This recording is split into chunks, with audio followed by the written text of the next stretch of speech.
This is the GK3 Silentdeath, a membrane keyboard from AVF gaming trick that's made for gamers.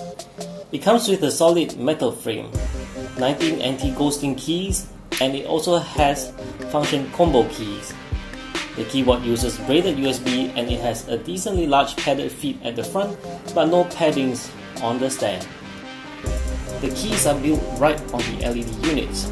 They are tough to remove, so you best forget about switching keycaps. The GK3 Silentdeath comes with 7 backlight colors with 3 levels of brightness each.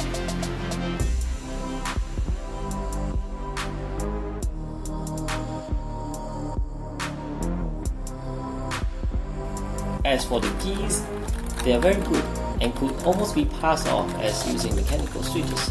The GK3 switch felt like Cherry MX's brown switch, but with a much more distinct bump on each press, and this is likely to be the factor to decide your purchase. The AVF Gaming Freak GK3 Silentdeath retails at Rm169. Alright, that's it for this video. Thank you for watching GK3's channel. If you have any questions about this product, do leave them in the comments below. And remember to subscribe to this channel if you haven't. Thank you for watching.